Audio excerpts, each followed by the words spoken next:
لبیک لبیک لبیک لبیک.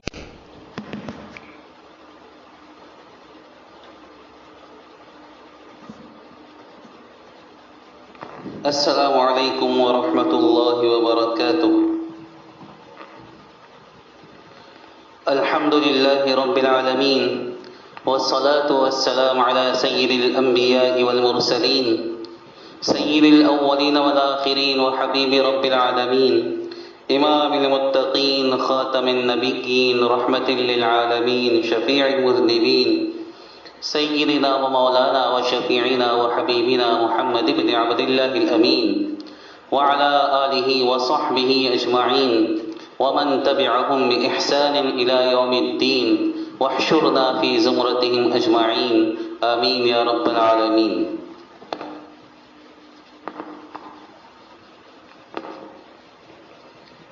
سامعین محترم، گزشتہ کل سورہ کہف کی تفسیر میں یہ بات ہمارے سامنے آ گئی تھی کہ سورہ کہف کا اصل نزول یہ کفار مکہ کے چند سوالات کے جوابات میں ہوا ہے.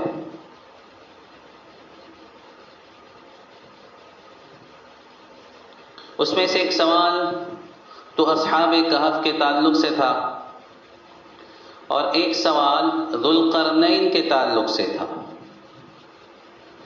کہ کون ہے ذوالقرنین، کون ہے. سورہ کہف کا جو حصہ 16ویں پارے میں ہے اس میں اللہ تبارک و تعالیٰ نے حضرت ذوالقرنین کے تعلق سے کچھ تفصیلی مواد کچھ یہاں پر بیان فرمایا ہے، جس کے خلاصے سے یہ پتہ چلتا ہے کہ حضرت ذوالقرنین ایک بہت ہی نیک، پاکباز، متقی قسم کے بادشاہ گزرے ہیں، جن کو اللہ تبارک و تعالیٰ نے مال و دولت کی، لا و لشکر کی، ہر طرح کی فراوانی دی تھی. ان کی نبوت کے بارے میں تو خیر اختلاف ہے، لیکن اس بات پر تو سب کا اتفاق ہے کہ ایک صالح اور طاقتور قسم کے بادشاہ تھے. اللہ تبارک و تعالیٰ نے انہیں مخصوص اختیارات دیے تھے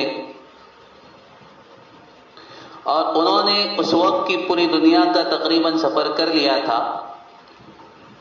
مغرب کی طرف گئے تو مغرب اقصیٰ تک، یعنی اس وقت جو دنیا کا حصہ موجود تھا اس کے انتہا تک پہنچ گئے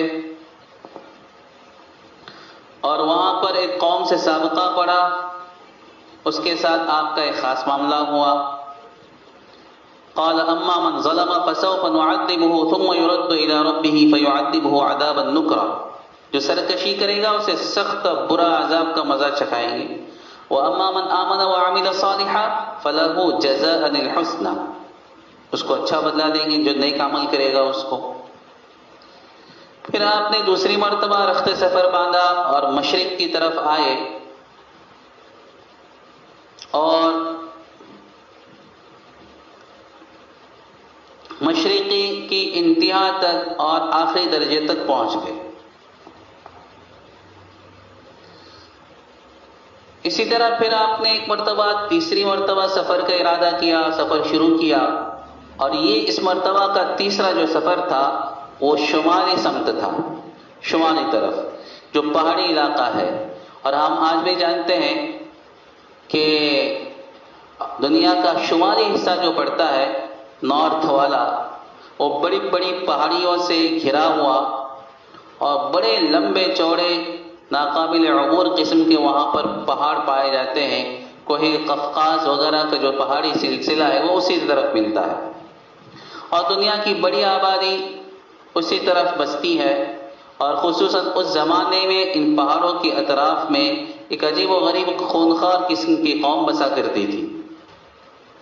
بہرحال جب اس طرف آپ نے سفر شروع کیا اور انتہا تک پہنچے تو وہاں آپ کا سابقہ ایک ایسی قوم سے پڑا جو بات سمجھتی نہیں تھی، یا تو ان کی عقلی سطح ہی ذہنی سطح ہی اتنی کمزور تھی کہ ان سے کی ہوئی بات ان کی سمجھ میں آتی نہیں تھی، یا پھر یہ کہ ان کی زبان کی اجنبیت کی وجہ سے بات سمجھ میں نہیں آتی تھی، جو بھی مسئلہ ہو، البتہ انہوں نے ایک درخواست کی حضرت ذوالقرنین سے. قالوا یا ذا القرنین ان یأجوج ومأجوج مفسدون فی الارض، کہ یہاں ایک قوم بستی ہے پہاڑوں کے اس طرف جنہیں یاجوج ماجوج کہا جاتا ہے، یہ زمین میں بڑا فساد پھیلاتے ہیں، جب بھی نکلتے ہیں یہاں پر ساری چیزوں کا صفایا کر دیتے ہیں، بہت ہی خون ریزی کرتے ہیں، فتنہ فساد پھیلاتے ہیں. فَهَلْ نَجْعَلُ لَكَ خَرْجًا عَلَىٰ أَن تَجْعَلَ بَيْنَنَا وَبَيْنَهُمْ سَدًّا، کیا آپ ایسا کر سکتے ہیں؟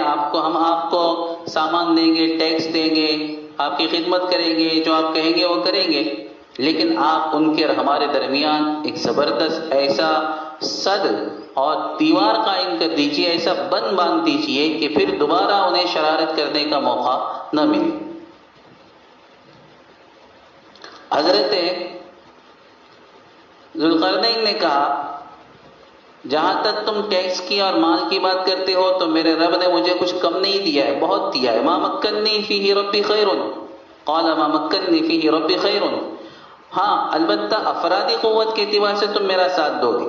فاعینونی بقوت اجعل بینکم وبینہ ردما، آتونی زبر الحدید، لوہے کی بڑی بڑی پلیٹیں منگوائی اور پھر ان کو ان دو پہاڑوں کے درمیان جہاں سے یاجوج ماجوج کا راستہ تھا وہاں نصب کر دیا.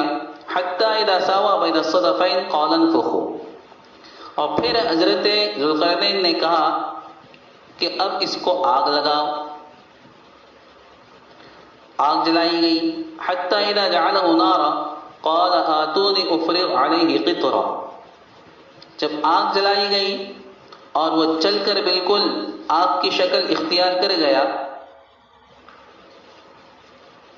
تو پھر حضرت ذوالقرنین نے کہا اب میرے پاس پگھلا ہوا تانبا لے کر آؤ جو پہلے سے تیار کرا گیا ہوا.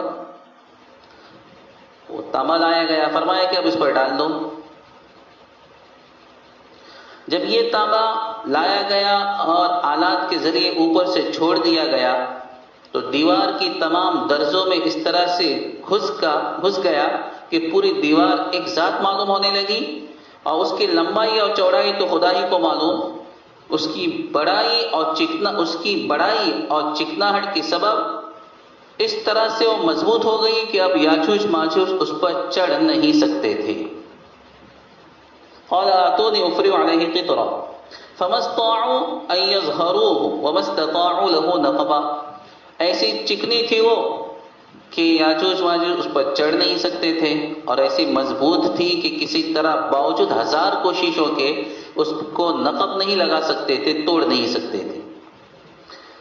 حضرت ذوالقرنین نے کہا اب تم ان کے فتنوں سے مامون ہو گئے. قال هذا رحمت من ربی فاذا جاء وعد ربی جعله دکا وكان وعد ربی حقا. حضرت ذوالقرنین نے کہا اب تم ان کے فتنوں سے مامون ہو گئے، یہ کسی طرح سے تمہاری طرف آ نہیں سکتے، اس دیوار کو توڑ نہیں سکتے، لیکن ایک بات دھیان میں رکھنا، ایک وقت ایسا آئے گا کہ میرا رب اس دیوار کو، ایک وقت مقررہ قیامت سے پہلے ایسا آئے گا، میرا رب اس دیوار کو ڈھا کر زمین کے برابر کر دے گا اور یہ دیوار ختم ہو جائیں گی، اور پھر اس وقت یاجوج ماجوج دوبارہ دنیا کے اندر نکلیں گے، اور اس وقت جو لوگ موجود ہوں گے، اس وقت جو دنیا ہوگی اس پہ بڑا فتنہ اور فساد پھیلائیں گے. وَكَانَ وَعْدُ رَبِّي حَقًّا، میرے رب کا وعدہ بالکل برحق ہے، یہ تو ہو کر رہے گا. یہ واقعہ پیش آیا حضرت ذوالقرنین کو اس قوم کے ساتھ میں. اب سوال یہ پیدا ہوتا ہے کہ یہ وہ کون سا وعدہ ہے، کون سا وقت مقررہ ہے جس کو حضرت ذوالقرنین نے بیان کیا تھا، اور خود قرآن کریم نے سورہ کہف کے اخیر میں اس کو بیان فرمایا ہے. تو اکثر مفسرین کا، محدثین کا اور جمہور امت کا کہنا یہ ہے، اور روایتوں سے بھی اس کی تائید ہوتی ہے کہ یہ قیامت سے پہلے کا ایک وقت ہوگا حضرت عیسیٰ علیہ السلام کے نزول کے بعد کہ یہ قوم دنیا میں اس دیوار کو توڑ کر آ جائے گی اور اس وقت کی دنیا میں بڑی خوریزی پھیلائے گی، فتنہ فساد کرے گی اور بڑی ہی اس وقت تباہی اور بربادی یہ قوم اس وقت پھیلائے گی۔ پہلی بات تو یہ کہ یاجوج ماجوج ہے کون؟ تو مفسرین کی باتوں سے اور تاریخی روایات سے پتہ چلتا ہے کہ یہ حضرت نوح علیہ السلام کی قوم یافس کی اولاد سے ہے۔ کہاں ہے؟ قرآن کریم نے اتنا تو ذکر کیا کہ یہ ایک بڑے پہاڑی سلسلے کے پیچھے ہیں۔ غالب گمان یہ ہے کہ یہ شمال کی طرف ایک ایسی جگہ جہاں پر ابھی انسان کی پہنچ نہیں ہے، عام انسان کی وہاں پر پہنچ نہیں ہے اور موجودہ ترقی یافتہ دنیا وہاں تک آج تک نہیں پہنچ سکی ہے، ایسے کسی جگہ پر کسی درے کے اندر یہ قوم موجود ہے، کسی پہاڑ کے پیچھے۔ بہت سارے حضرات نے اس کو تاتاریوں پر محمول کیا اور بعض حضرات موجودہ یہ جو سپر پاور ہے ان میں سے بھی کسی کی طرف اشارہ کرتے کہ فلاں یاجوج ہے فلاں ماجوج ہے، لیکن یہ ساری وہ باتیں جو حلق سے اترتی نہیں ہیں اور ان کا مقصد اصل میں ہے، اس کی وجہ یہ ہے، ان کا کہنا یہ ہے کہ آج دنیا نے بڑی ترقی کر لی ہے اور دنیا گول ہے، بڑے بڑے طیارے آ چکے ہیں، راکٹ آ چکے ہیں، اس کے باوجود بھی کسی ایسی نئی قوم کا پتہ نہیں چلتا جس کو ہم یاجوج ماجوج کہہ سکیں۔ لہذا ان کا کہنا یہ ہے کہ ضروری نہیں کہ یہ دیوار قیامت تک باقی رہے اور اسی وقت ظاہر ہو، اس سے پہلے بھی تو ختم ہو سکتی ہے، تو کسی ماضی میں کسی وقت یہ دیوار ختم ہو چکی ہے اور وہاں سے یاجوج ماجوج کا سلسلہ یہ وہاں سے نکل کر دنیا میں پھیل چکا ہے، اسی لیے بہت سارے حضرات نے ان کو محمول کیا تاتاریوں پر۔ لیکن مسلم شریف کی ایک جو روایت ہے، صحیح روایت ہے، اس کی تفصیل بڑی لمبی چوڑی روایت ہے حضرت نواس بن سمعان رضی اللہ تعالیٰ عنہ کی، جس میں دجال سے متعلق بہت ساری باتیں ہیں اور بڑی تفصیل کے ساتھ دجال کا اس میں ذکر کیا گیا ہے، اور اس میں یہ بھی ہے، حضور پاک صلی اللہ علیہ وسلم کا فرمان ہے کہ تمہارے بارے میں مجھے جن فتنوں کا مجھے خوف ہے ان میں دجال کی بنسبت دوسرے فتنے زیادہ خطرناک ہیں، وہ قابل خوف ہیں، یعنی دجال کا فتنہ اتنا عظیم نہیں ہے جتنا تم نے سمجھ لیا ہے، بلکہ اس کے مقابلے میں دوسرے فتنے زیادہ خطرناک ہیں۔ چنانچہ حضرت عیسیٰ علیہ السلام کو اللہ تبارک و تعالیٰ اتارے گا، اس وقت دنیا میں دجال ہوگا، فتنہ فساد پھیلا رہا ہوگا اور کسی کے بس میں نہیں آ رہا ہوگا وہ۔ ایسے وقت میں حالانکہ امام مہدی بھی ہوں گے لیکن ان کے بھی بس سے باہر اس سے مقابلہ کرنا، اللہ تبارک و تعالیٰ حضرت عیسیٰ علیہ السلام کو دنیا میں اتارے گا جن کے ساتھ اللہ کی خصوصی مدد ہوگی، اور اب ظاہر بات ہے اپنے زمانے کے تو وہ نبی تھے تو نبوت کی بھی ایک طاقت ہوگی، اگرچہ عیسیٰ کو امتی بن کر آئیں گے لیکن میرے ہاں تھے تو وہ نبی، تو ایک خاص قسم کی طاقت ان کے ساتھ ہوگی۔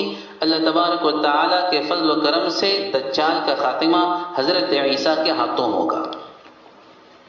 پھر اللہ تبارک و تعالیٰ کی طرف سے وحی آئے گی کہ عیسیٰ میں اپنے ایسے بندوں کو نکال رہا ہوں جن کے مقابلے کی طاقت کسی میں بھی نہیں ہے، لہذا تمام مسلمانوں کو جمع کر کے کوہ طور پر چلے جاؤ۔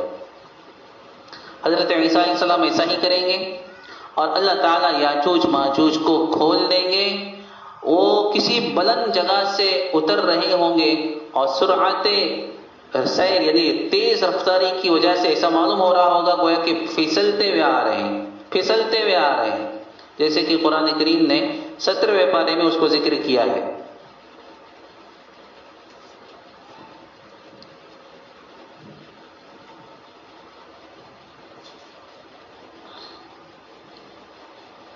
حتی اذا فتحت یأجوج ومأجوج وهم من کل حدب ینسلون، یہ الفاظ ہے قرآن کریم کے۔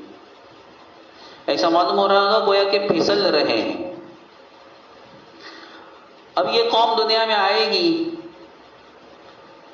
اور اتنی لمبی چوڑی اور اتنی کثرت سے ہوگی یہ کہ ان میں کے پہلے لوگ جب بحیرہ تبریہ پہ سے گزریں گے تو اس کا سب پانی پی پی کر ایسا کر دیں گے کہ جب پیچھے والی جماعت اس پر سے گزرے گی تو کہے گی ارے یہاں پر کبھی پانی تھا بھی کیا، شاید صدیوں پہلے یہاں پر کبھی پانی رہا ہو۔ اس طرح سے کہیں گے مطلب پہلی جماعت اتنی کثرت سے ہوگی، پانی پی پی کر ایسا ختم کر دے گی کہ پیچھے والوں کو لگے گا یہاں پر کبھی پانی تھا ہی نہیں۔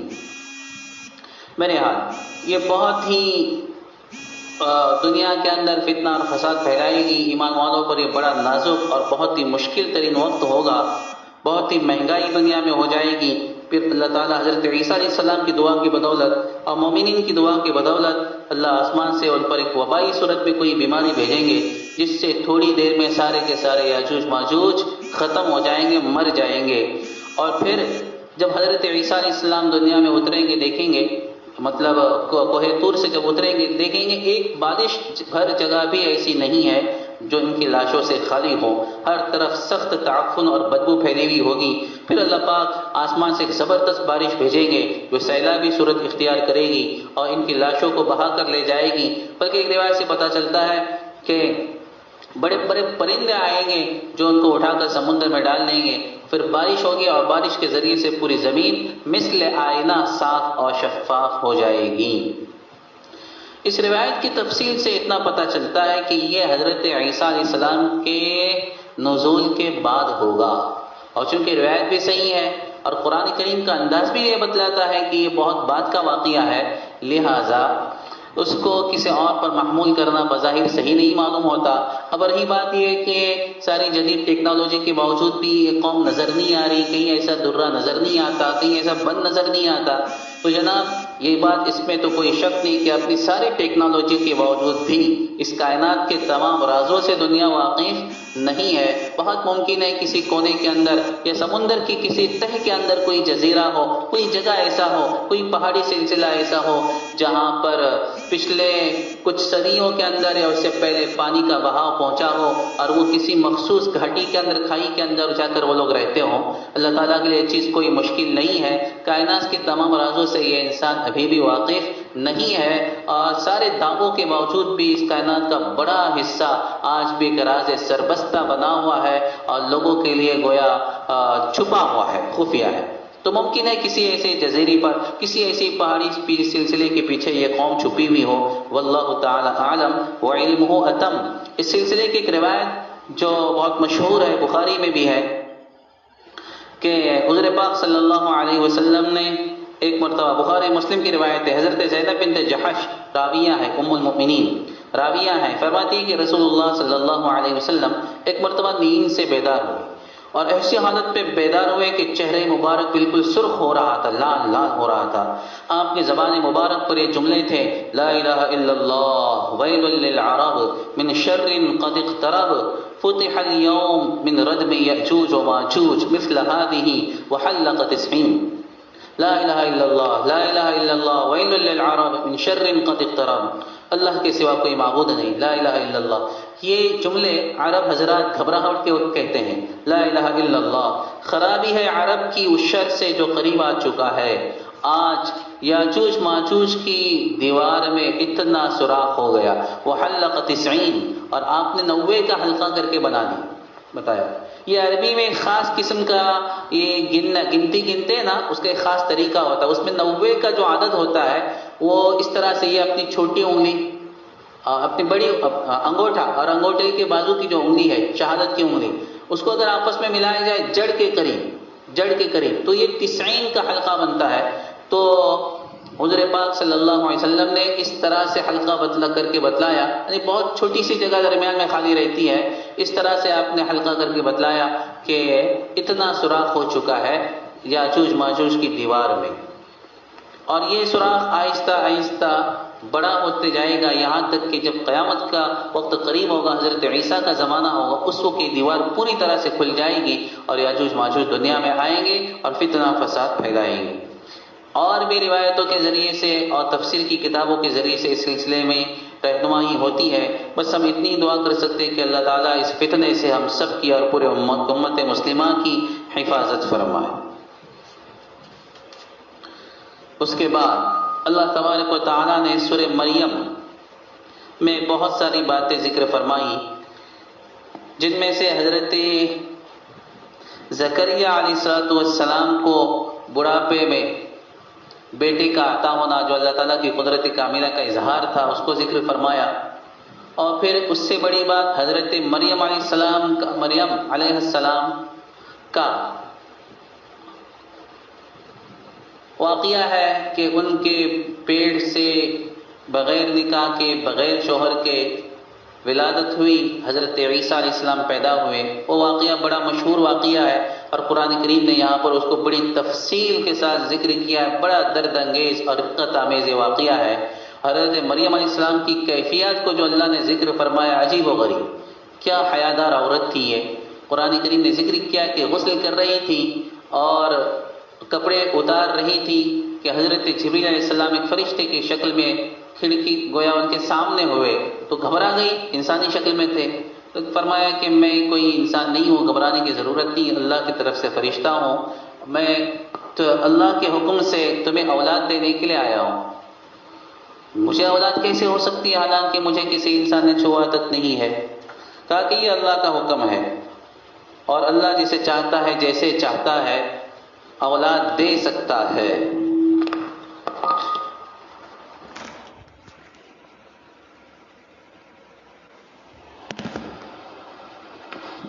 اللہ تو وہ ہے جو حضرت آدم کو بغیر باپ کے اور بغیر ماں کے پیدا کرنے پر قادر ہے۔ حضرت آدم کو بغیر ماں باپ کے پیدا کیا، تو جو اللہ بغیر ماں باپ کے پیدا کر سکتا ہے تو صرف بغیر باپ کے پیدا کرنا اس کے لیے کیا مشکل ہے؟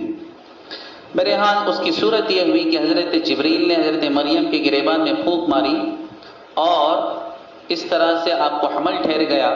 جب ولادت کا وقت قریب آ گیا تو آپ ڈر کے مارے جنگل چلی گئی اور ایک درخت کے نیچے بیٹھ گئی۔ فحملته فانتبذت به مكانا قصيا فأجاءها المخاض إلى جذع النخلة، ایک درخت کے کھجور کے تنے کے پاس جا کر بیٹھ گئی، درخت کے پاس بیٹھ گئی۔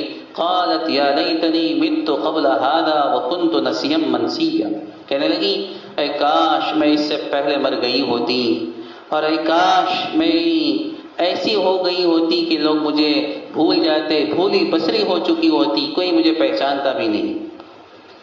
دیکھیے تو صحیح ایک عورت کی حیا کیا ہوتی ہے، اس کی غیرت کیا ہوتی ہے، اس کی غیرت کیا ہوتی ہے، حیا کیا ہوتی ہے، شرم کیا چیز ہے۔ یہ کوئی اگر سیکھنا چاہتا ہے تو ازواج مطہرات کی زندگی سے سیکھے، حضرت مریم کی زندگی سے سیکھے، قرآن کے اس رکوع اور اس سورت سے سیکھے کہ حیا یہ کتنی اونچی اور کتنی بڑی چیز ہے۔ بلکہ ایک مومن عورت کے لیے ایمان کے بعد سب سے بڑا جو زیور ہے وہ حیا کا زیور ہے۔ ایک ایماندار عورت کے لیے ایمان کے بعد سب سے بڑا زیور اس کی عزت ہے، اس کی آبرو ہے، اس کی شرم ہے، اس کی حیا ہے۔ کیا کہہ رہی ہے حضرت مریم؟ اے کاش کہ میں اس دن کے دیکھنے سے پہلے مر گئی ہوتی۔ لوگ کیا کہیں گے؟ لوگ تو یہ نہیں سمجھیں گے کہ اللہ کی طرف سے ہے، لوگ تو مجھ پر تہمتیں دھریں گے۔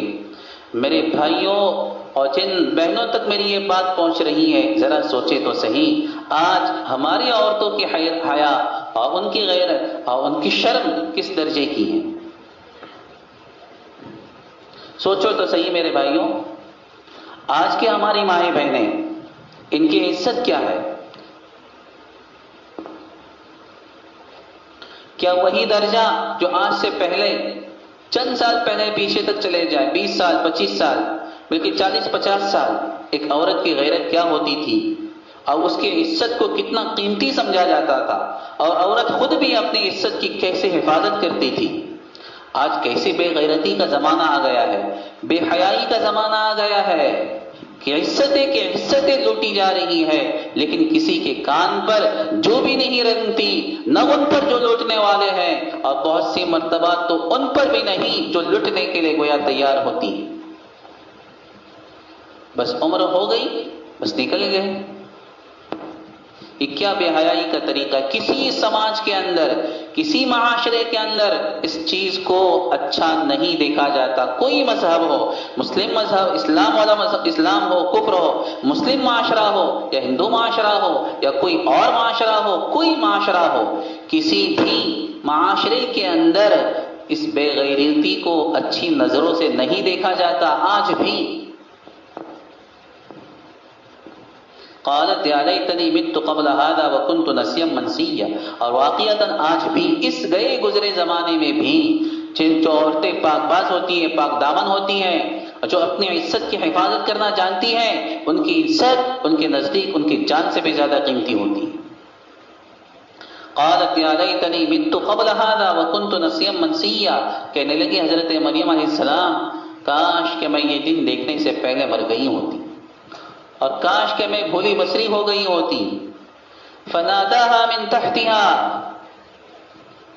الا تحزنی قد جعل ربک تحتک سریا، حضرت جبریل علیہ السلام آپ کی تسلی کے لیے وہاں پہنچے اور انہیں پکار کر کہا کہ گھبرانے کی ضرورت نہیں ہے، رنج اور غم کی ضرورت نہیں ہے، اللہ تمہاری برات کا بھی انتظام کرے گا، اور فی الحال تمہارے لیے اللہ نے تمہارے کھانے کے لیے اور پینے کے لیے، کھانے کے لیے کھجور کا اور پینے کے لیے ایک چشمے کا انتظام کیا ہے۔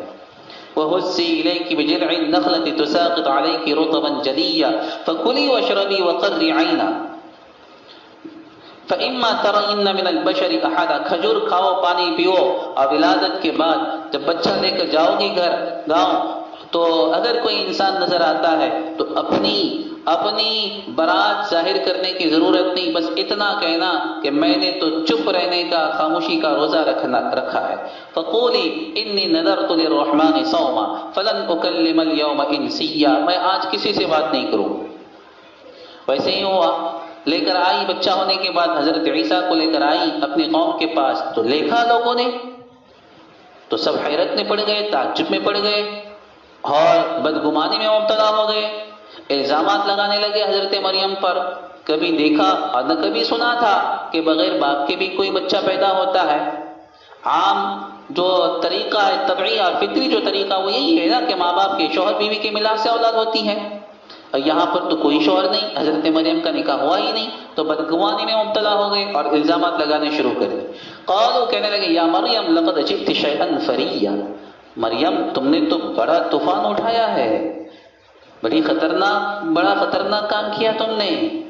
یا اخت ہارون، اے ہارون کی بہن، ما کان ابوک امرأ سوء وما کانت امک بغیہ،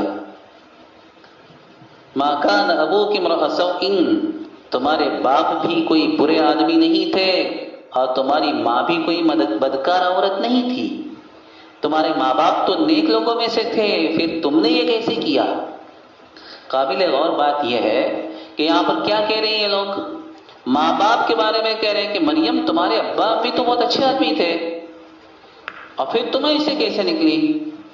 معلوم ہوا کہ ماں باپ کی نیکی کا اثر بچوں میں منتقل ہوتا ہے۔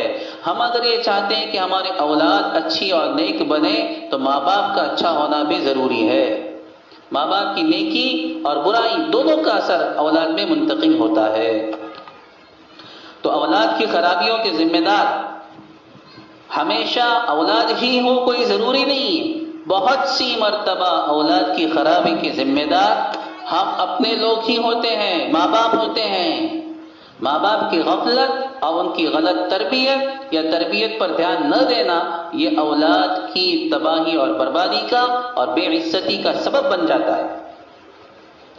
ابھی ماقبل کے اندر گزشتہ کل میں جو تفسیر ہوئی، گزشتہ کل جو پڑھا گیا اس میں حضرت خضر علیہ السلام کا واقعہ بھی، بلکہ آج کی تراویح میں جو پڑھا گیا 16 پارے کے بالکل ابتدا میں، اس میں کیا ہے ایک واقعہ اور تفصیل ہے اس کی، اس وقت اس کو بیان نہیں کر سکتا، لیکن حضرت خضر علیہ السلام نے ایک بچوں کی امانت کی حفاظت کرتے ہوئے کہا تھا کہ ان کے والد بڑے نیک تھے، وَكَانَ أَبُوهُمَا صَالِحًا۔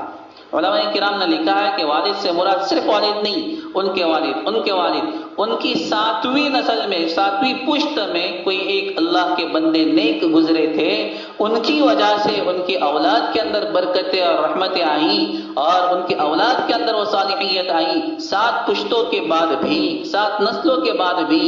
تو جب 7 نسلوں کے بعد اثر ہو سکتا ہے نیکی یا برائی کا، تو براہ راست ماں باپ کی نیکی اور برائی کا اثر بچوں پہ نہیں پڑے گا۔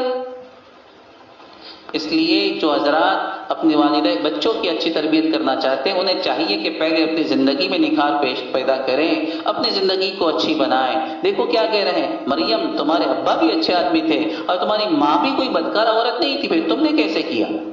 فاشارت الیہ، بچے کی طرف اشارہ کیا۔ بچہ 2 دن کا 4 دن کا کیا بول سکتا ہے، لیکن وہ تو اللہ کا حکم تھا، اللہ کو کرنا تھا۔ قالوا کیف نکلم من کان فی المہد صبیا، گہوارے کے بچے سے ہم کیسے بات کر سکتے ہیں، گود میں لیے ہوئے بچے سے ہم کیسے بات کر سکتے ہیں۔ قال انی عبد اللہ، 2 دن کا بچہ، 4 دن کا، 8 دن کا بچہ، حضرت عیسیٰ کہہ پڑے انی عبد اللہ آتانی الکتاب وجعلنی نبیا، میں اللہ کا بندہ ہوں، اللہ نے مجھے اپنی کتاب دی ہے اور اس نے مجھے نبی بنایا ہے۔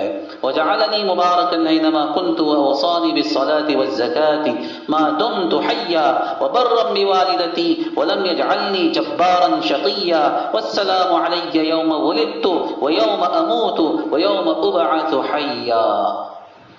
ایک بچے کی زبان سے، بچہ چھوٹا دودھ پیتا چند دن کا، جب یہ جملے سنے تو قوم سمجھ گئی کہ معاملہ کچھ اور ہے، معاملہ یہاں گناہ یا برائی کا نہیں ہے، بلکہ معاملہ اللہ تعالیٰ کی قدرت کاملہ کا ہے۔ بہرحال پھر حضرت مریم کی برات کا اظہار ہو گیا لوگوں پر، اور اس کے بعد اللہ نے حضرت عیسیٰ علیہ السلام کو نبی بنایا اور آسمان پہ بڑے ہونے کے بعد آسمان پر اٹھا لیا۔ قیامت سے پہلے حضرت عیسیٰ علیہ السلام کا دوبارہ نزول ہوگا۔ یہ واقعہ مختصراً میں نے آپ کے سامنے پیش کر دیا۔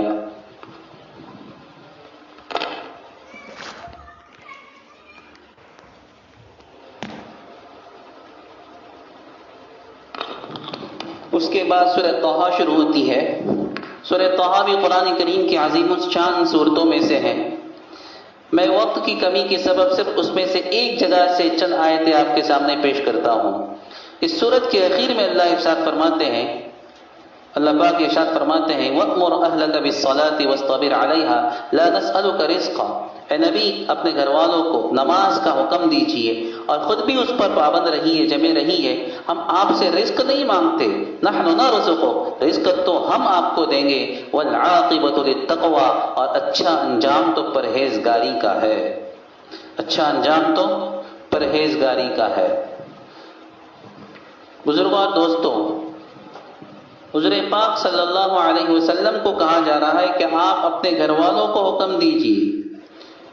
کیا آپ سوچ سکتے ہیں، کیا کوئی انسان یہ سوچ سکتا ہے کہ حضور پاک صلی اللہ علیہ وسلم کے گھر والے نماز نہیں پڑھتے ہوں گے؟ وَاصْطَبِرْ عَلَيْهَا، خود بھی جمے رہیے، کیا حضور نماز نہیں پڑھتے تھے، پابندی نہیں کرتے تھے؟ پھر آپ کو حکم دیا گیا۔